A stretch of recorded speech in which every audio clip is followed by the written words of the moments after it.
그렇다면 결혼을 시켜야 한다는 분들이 두 분 계셨어요. 딱 붙어 계신 두 분, 지상렬 씨와 이경재 원장님인데 지상렬 씨부터 한번 얘기를 좀 들어볼게요.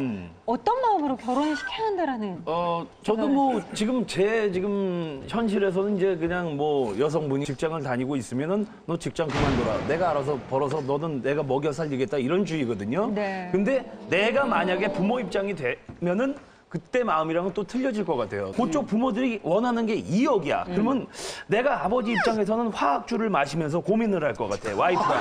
여보, 이걸 어떡할까? 그래서 마음 같아서는 해줄 것 같은데 왜? 능력이 되면은 빚을 얻어서라도 해줄 것 같아요. 그리고 또 중요한 건 거기서 이 미래의 남편의 역할이 되게 중요한 거죠. 왜 2억을 힘들게 해서 혼수 장만을 한 거를 남편이 알 거 아니에요. 그러면 10억이라는 그 아파트에서 살고 있잖아요. 그러면 센스쟁이 남편인 것 같으면은 그거를 딱 융통을 해가지고 장인어른, 장모님 이러면서 뒷돈으로 해가지고 딱 보여주고 그거를 이제 갚아주면 되는 거죠. 그렇게 해줄 사람은 애초부터 요구도 안 했죠. 혼수라는 게 당사자 배우들한테 가는 게 아니라 시댁 식구들, 시댁 식구의 친척들 10년에 한 번 볼까 말까, 진짜 몇 년에 한 번 볼까 말까 하는 그 주변에 보여주기 위해서 많이 가는 거예요. 저도 주변에 많이 들었어요. 심지어 어디 브랜드에서 악어백을 6개다.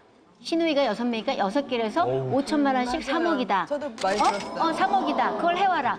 적어줘요. 그리고 모델명까지 적어줘요. 네, 맞아요. 그리고 내 아들은 어디에다 집을 몇 평짜리를 했다.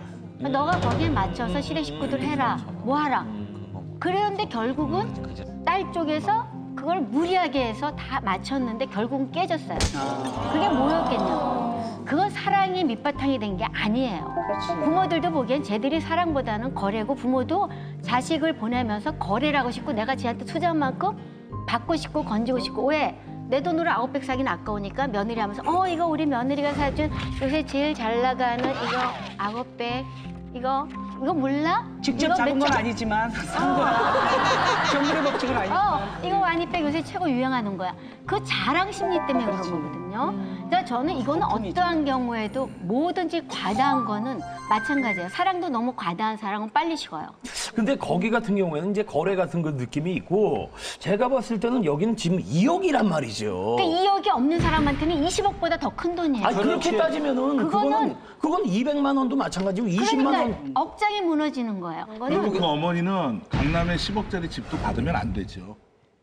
그러니까 받는다고 한 게 아니라 아니, 그러니까 무슨 말이냐면 일방적으로 그 얘기를 해야죠. 그렇게 과분한 집도 받을 수가 없고 저희 형편에서 이런 혼수도 할 수가 없으니까 아이들 형편에 맞게끔 하겠습니다라고. 그렇게 나오면 뭐라고 잘해? 내 아들은 그렇게 초라한 집에서 시작하게 하기 쉽지 않습니다. 그러면 제 내 딸을 아들이 드리기에 왜? 아니 그러니까 그렇게 나와. 그러니까 이게 딸같이 나오고 아들하고 다른 게 뭐냐면 우리가 그렇게 말씀드려요. 이건 너무 과도하십니다. 이거는 거둬주십시오. 그러면은 내 아들은 그렇게 못합니다. 그분들은 그렇게 사셔가지고. 내 아들을 이렇게 귀하게 훌륭하게 이렇게 열심히 키워놨는데 내 아들이 왜 그렇게 시작을 해야 됩니까? 내 아들은요 당당하게 좋은 집에서 멋지게 시작을 해야 됩니다. 근데 딸은 가고 고생시켜요. 싶어 딸은 가고 싶어요. 근데 내 입장에서 하실 못 해준다 그러면은 그거는 저는 제 입장을 얘기할게요. 금보라 씨 같은 경우는 파혼을 시켜야 된다. 당연하죠. 그런 집에 가서 절대 잘 살 수 여기 없어요. 파혼 정도가 아니라 머리끄댕이를 잡으신 것 같아요. 저도 아직 결혼은 안 했지만 이제 할 거잖아요. 근데 저는 언제요? 이제 언제든지 할 건데 저도 그렇게 생각하거든요. 시댁에서 뭐 10억을 받는다면 매일 10억 원어치 가서 커튼을 빨아줘야 되는 것 같다는 생각을 해요. 그러니까 받은 만큼 나도 희생을 해야 되는데 내가 그렇게 못 하거든요. 저도 안 할 것 같아요. 그렇기 때문에 그러니까 저는 안 받고 안 하는 거예요. 그냥 저는 그런 삶이 제가 행복한 삶이라고 생각을 하거든요. 저는 일단 남자 측에서 10억이라는 집을 마련했다는 걸 높이 평가하는 거예요. 여자는 힘들면 독해지고 남자는 힘들면 강해져요. 그래서 딸이 너무 힘든 거 좀 바라지 않아요. 그렇게 집을 마련해준 시댁에는 고마움이 있어요. 그리고 아직 남자가 변호사, 로스쿨 공부하기 때문에 네. 생활비는 시댁에서 된다 그랬어요. 된다 그랬어요. 그러니까 그 2억이라는 게 내가 볼 때 뭐 악어백 사주고 그런 2억이 아니라 그 집을 채울 2억인데 다만 너무 수준이 좀 고상하시다 보니까 2억이 든 거예요. 그렇다면 저는 이렇게 얘기할 것 같아요. 먼저 딸한테 내 형편에 2억은 너무 힘들지만 최대한 내가 맞춰보겠다. 네가 그 남자를 좋아하면 10억짜리 집을 마련하고 2억을 요구해. 전 2억을 돈으로 마련해서 그 줄 시댁 거예요. 입장에서 뭐 안 가도 하지만 이쪽 딸자제 입장에서 없는 입장에서는 1,000만 원이 없을 수도 아니 1,000만 없으면 형편껏 얘기하는 거죠. 아니, 그러니까 내가 결혼을 얘기했잖아요. 거래라고 생각하면 이거는 굉장히 딸 입장에서 수지 맞는 장사일 수도 있어요. 하지만 결혼은 장사가 아니지 않습니까? 그렇죠. 제가 말하는 건 거래가 아니라 여기서 그쪽에서 집을 마련할 정도의 노력을 했는데 여기서 아무 노력도 안 한다는 아니 건 오히려 그렇다는 게 안 아니라 된다는 노력을 얘기죠. 안 하는 게 아니라 네. 저는 이 사안에서 남자 쪽의 제일 큰 문제는 상대방에 대한 배려가 없다는 게 제일 큰 문제인 것 같아요. 그렇죠, 그렇죠. 상대방이 이거를 마련을 할 수 있는데도 안 하는 경우는 그건 문제가 안 되죠. 근데 네.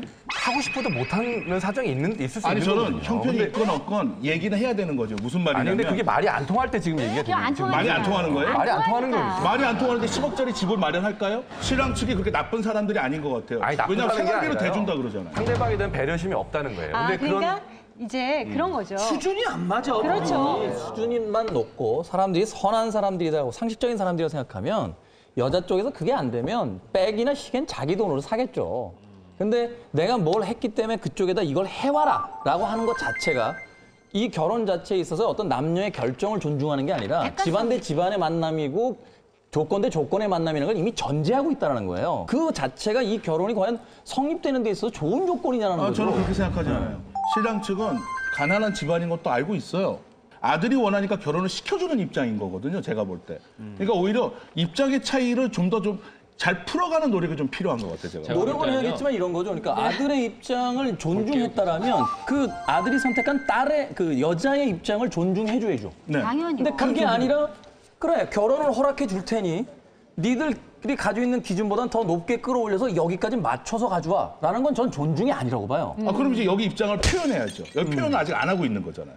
저쪽에서 이렇게 얘기를 했는데 언제 표현해 주실 건지. 이제 표현을 해야죠. 여기. 이거 보면 나는 표현할 예, 거예요. 예. 보시고. 그러니까 저는 만약에 그렇게 말이 안 통하는 사람이 어차피 안 되는 거지만 저쪽에서 오해의 소지가 있기 때문에 말이 통하는 노력을 해야 된다는 거예요. 저는 저 딸한테 얘기를 좀 하고 싶어요. 솔직히 저 딸이 제가 볼 때는 아직 뵙지도 못한 분이고 허황된 것 초면에 같아요. 이런 말씀 허황된 것 드리면 죄송한데 조금 정신을 다시 차리셔야 될 것 같아요. 간호사라고 그랬는데 33살인가? 예. 그랬죠. 아니 남자분이 30살. 군갑이라고 그랬잖아요. 아까. 예, 그랬나? 그냥 방송하지 않아요. 다 분석해요. 33살이면은 간호사를 한 지 아마 최소 8, 9년 이상이 됐을 거고요. 월 100만 원씩만 모았어도 본인이 1억 정도는 적금이 있어야 되는 나이거든요. 간호사 월급 제가 대충 아는데 대학병원에 있으면 더 훨씬 더 많이 받았을 거고요. 소녀 가장일 수 있지 않을까요? 그래. 어려웠을 수도 있지. 힘들 것 같아 요즘에 하도 물가도 비싸고. 얘기 끝내시겠어요? 소녀 가장이라면은 첫 번째 건 버리고 두 번째로 갈게요. 돈을 못 모았을 수도 있겠죠. 집안 일을 하면서. 저도 그래서 못 맞거든요. 네, 근데 두 번째로 말씀드리는 거는 다들 말씀하셨는데 정말 안 맞아요. 그러니까 이쪽에서 생각하는 기본이라는 거하고 이쪽에서 생각하는 기본이라는 가치관이 전혀 다른 상황이고 그거를 집안 사정 소녀 가장이면 더더욱이 정신을 차리셔야죠. 집안이 어떤 상황인지 뻔히 아는 상황에서 어머니에게 내가 결혼하고 내가 정말 사랑한다는 이유로 2억이라는 엄청난 돈을 자기 집안 형편에 절대 맞지 않는 돈을 요구한다는 건 있을 수가 없는 일이고 어머니가 저렇게 가슴 아프다고 억장 무너진다고 하기 전에 자기가 먼저 알아서 해결을 했어야 된다고 생각합니다. 그리고 그렇게 처리하는 아무리 사랑을 해도 사랑은 언젠가 또 찾아와요. 다음 사랑하고 하면 되지 뭘. 사고 방식 자체가요. 혼수를 자꾸 얘기하고 있잖아요. 근데 미국이나 유럽에서 결혼식 하는데 지참금 얘기 들어보신 적 있어요? 없어요. 그러니까 이게 뭐냐면 혼수라는 개념 자체가 후진적이야. 엄청나게 후진적인 문화들에서만 잔존하고 있는 거예요. 그렇죠. 바로 네. 저 부분을 좀 이제는 많은 분들이 알고 계셨으면 좋겠어요. 지금 이 혼수, 대한민국의 혼수의 현실, 이 현주소에 대해서 여러분 속 시원하게 얘기해 주실 분 모셨어요. 좋아요. 그분께 이야기를 들어보겠습니다. 네, 15년째 대한민국 부부들의 결혼을 도와주고 있는 웨딩 플래너 장은경 씨 모셨습니다. 어서 오세요.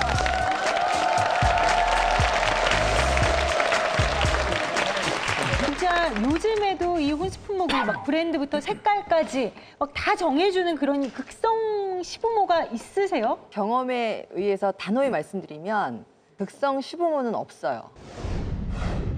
극성 시어머니가 계실 뿐이에요. 아, 네. 아버님은 절대 없다 그래서 기획하지 기뻐했는데 시어머니. 실제로 뭐 겪은 사례가 있으세요?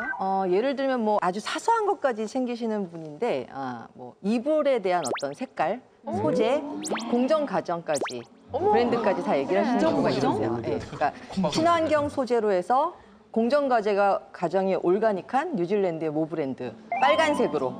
이유는 아드님이 비염이 있으시고 그다음에 그 붉은색이 사주에 필요하다고 해서. 네.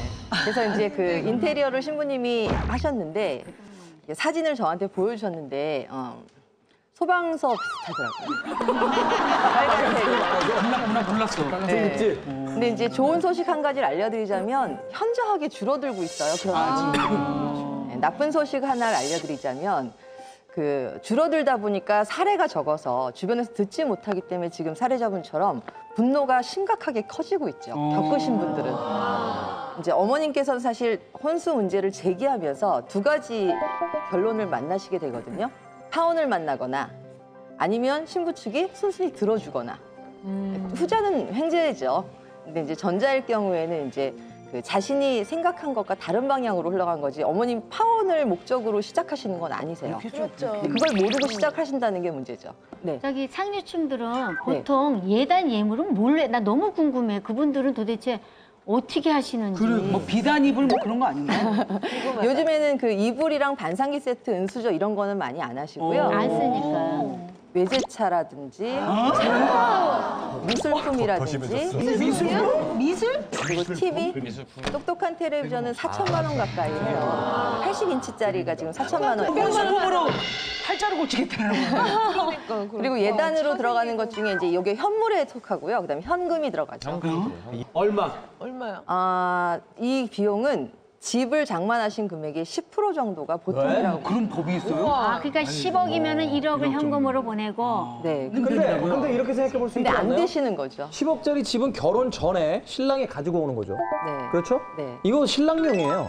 명이 중요해요. 그렇죠? 네. 근데 혼수로 2억이 들어가면 네. 일정 기간이 지나면 이건 돌려받을 수 없고요. 그렇죠. 그렇죠. 여자들 입장에서 그냥 2억을 쏘고 없어지는 거고 남자는 10억짜리 집을 가져왔다고 하지만 자기 명의로 그냥 깔고 있는 건데 네. 이건 공평하지가 않죠. 그래서 이렇게 되면. 공동명의로 바꿔야죠. 궁금한 거 있는데 네네. 그 집에 기여하는 게 남자 여자가 요즘에 몇 % 정도씩 돼요? 여자분들이 30%까지도 기여하세요.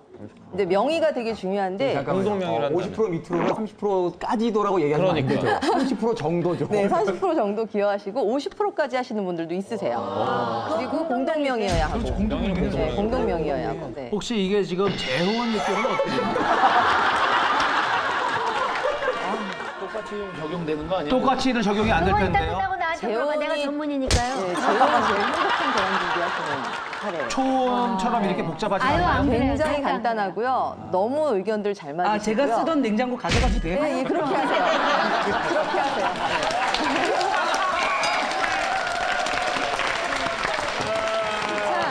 자, 그러면요. 이런 질문 드려보고 싶어요. 네. 웨딩 플래너로서 진짜 그냥 비일비재하게 보는 게 이제 혼수를 준비하고 예단을 준비하는 건데 네. 웨딩 플래너로서 그런 부분을 계속 접하시면서 이런 것들은 좀 바뀌었으면 좋겠다 하시는 게 있으세요? 제일 좋은 솔루션은 이렇게 신부님들은 굉장히 환상만 가지고 결혼 준비를 시작을 하세요. 그래서 시작할 때부터 신부가 가져야 될 생각은 어쨌든 그 연애가 끝났다라는 것은 인지하시고 들어가셔야 돼요. 그다음에 어머님에 대해서 그 촉을 발휘를 하셔야 돼요. 어머님은 딱 두 가지 분류예요. 체면을 중시하시는 분이 있으시고 효율과 합리를 중시하시는 분들이 있으세요. 두 번째 경우는 신경 쓰실 필요가 없으시고요. 체면을 중시한다면 전략적 계획표를 세우셔야 돼요. 그러니까 결혼 준비 예산 산출표라고 해서 품목이 3구나 하면 감자 깎는 칼까지 넣으면 100가지가 넘겠죠. 그중에서 어머님 체면을 살릴 수 있는, 예를 들면 어머님 중에 예단을 혼자 받으시는 분이 있으세요. 부모님끼리. 보통은 그렇게 받으시는데 102호 아줌마, 503호 아줌마까지 불러서 열어보시는 분이 있으세요. 그렇지. 그러면 현물에다가 신경을 좀 써주셔야 돼요. 현금보다는. 오늘 웨딩 플래너 장은경 씨로부터 아주 실질적인 이야기 또 도움이 되는 이야기 잘 들을 수 있었습니다. 나와주셔서 고맙습니다. 잘 들었습니다. 이렇게 생각해 봐야 돼요. 이렇게 혼수 문제가 여전히 지금까지도 해결이 안 되는 부분들에 있어서 가장 큰 문제는 뭐냐면 우리나라의 웨딩 시장이 엄청나게 커졌어요. 엄청 크지. 사실 우리나라만큼 또 여성들이 화장품 많이 바르시는 분들은 없는데 화장품 시장이 우리나라가 1년에 10조고요. 웨딩 시장도 몇 조 원이 넘어요. 아니, 우리가 화장품 여러 개 바르는 거 가지고 들어가시는 그게 왜 그러냐면 이 시장이 커졌기 때문에 여기 뛰어든 기업들이 많고 뛰어든 기업들이 마케팅을 통해서 상품을 계속해서 판매를 해야지만 자기들이 살아남을 수 있기 때문에 혼수나 웨딩에 대해서 계속해서 푸시합니다. 그리고 여기서 더 중요한 건 이 모든 문제가 여자들끼리 생겼다는 문제예요. 시어머니가 만든 문제고 며느리가 만든 문제예요. 시아버지가 혼수에 대해서 얘기한 건이 없어요. 여자들이 각성해야 되는 문제예요. 네. 여자들 정말 반성해야 돼요. 그래요, 남자 잘났네요. 모든 건 시아버지 잘못이다. 시아버지가 기를 못 펴서. 그래요. 네. 지금 신세계에 계신 7분의 남자 출연자 가운데 5분은 파혼을 시켜야 한다. 아니다. 2명은 그래도 결혼을 시키겠다라고 말씀을 하셨는데요. 그렇다면 과연 우리 백인의 여성 판정단들께서는 어떤 판정을 내려주실지 지금부터 확인해 보도록 하겠습니다. 결혼시켜야 한다라고 생각하시는 분은 파란색을 들어주시고요. 파혼시켜야 한다라는 분들은 빨간 판을 들어주시면 되겠습니다. 자, 백인의 여성 판정단 들어주세요.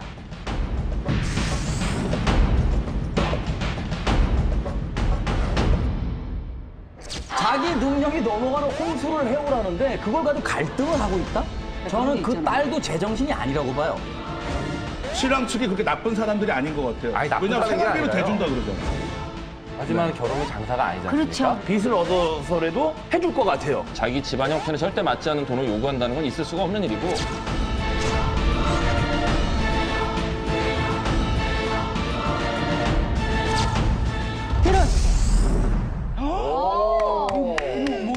파혼시켜야 한다라는 의견을 가지신 분들이 거의 지금 압도적으로 많으신데요. 굉장히 독특한 게 젊은 분들은 거의 파혼 쪽인데 저기 그래도 결혼하겠다고 우기시는 젊은 여자분들 얼굴을 가리고. 얼굴을 가린 채 2억 투자해서 10억 먹겠다. 뭐 이러면 괜찮은 거지. 5배 된다니까. 자, 과연 몇 분일지 결과 보겠습니다.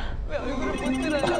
얼굴 좀 보여주세요. 어우야, 거의 9대 1이야. 야, 정말 압도적으로 파혼을 하는 것이 옳다. 그럼. 그만큼 이렇게 과도한 혼수를 요구하는 요즘의 이런 아직까지 남아있는 이런 문화에 대해서 바람직하지 않다라고 생각하시는 거예요. 그 시댁에서 좀 2% 좀 받으면 좋겠어요. 그러게 지금 시간은. 말이에요. 예. 지상렬 씨, 예. 이런 결과에 대해서 어떻게 생각하세요? 파혼 시켜야죠.